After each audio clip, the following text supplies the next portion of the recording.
So, hi everyone. Good evening from the Philippines.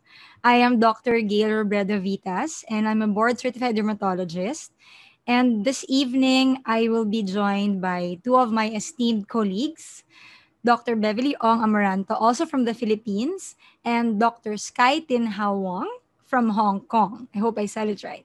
So we have a very exciting series of lectures prepared for everyone, and it's all about facial contouring, lifting, and tightening. So my topic is going to be about laser and energy-based devices in skin lifting and tightening, my personal experience. So aesthetic trends. A trend is defined as a general direction in which something is developing, changing, or veering toward. An industry trend is important because trends help us forecast, enable us to make informed decisions, and guide us in our choices and allow us to make modifications if necessary. So many, including myself, would say that the year 2020 did not go as planned, but the good news is the desire to look good, to have good skin, and to keep ourselves looking youthful and healthy did not change. If anything, many of us had a lot of time investing in our skin, our skincare routine, our regimen, and with it comes an increase in awareness in the importance of looking after our skin and the benefits of caring for it. Now, I wanted to share so many photos, but I wasn't able to get proper consent from my patient. So this is my husband after microfocus ultrasound. This is probably about a year after. So if you noticed, his jawline is more defined, the submental area has decreased in size, and the face shape changed significantly. And this is another patient, a young patient of mine actually, and a friend who wanted a more defined jawline. And the title of my discussion will be Injecting Your Way to Lift, Tighten, and Contour.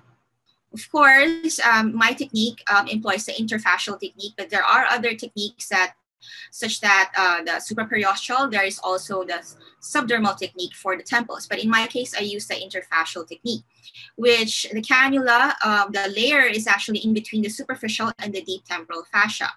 Of course, respecting the danger zones in the temple. And the zip technique actually allows me to create a superolateral lift. So it allows me to augment the temples, the lateral soothe, the preauricular area, and the mandibular angle. And if needed, I actually can reach the mid-cheek area as well. So I use a gauge 22 needle. The length is 50 millimeters long. So these are just before and after pictures. Of course, the results are much better a week or even a month later on. So you can see that there is a superolateral lift without touching the middle part of the face or the nasolabial folds. And also Dr. Gaile. And now I'm talking about, apart from the energy-based device and injectables, now we will have the thread lifting. Thread is a very new thing for our aesthetic field. In the past, we're doing a lot of surgery, of invasive procedures in which we'll have a very traumatic, large, long wound, such as this kind of sideburn incision. And this results in a henna support, and that is the henna is being the bone and the structural fat. And that's why, referring to Dr. Beverly's presentation, we need to do some injection technique in order to improve the supporting function of these kind of structures. And referring to the superficial clothes, that is the muscles, the smash, and also the apron fat, all of this soft tissue is actually the dragging part of the contour of our face, and that's why we need to tighten it up and remove the excessive loading of it, and that's why we need to apply the technique of Dr. Gaile.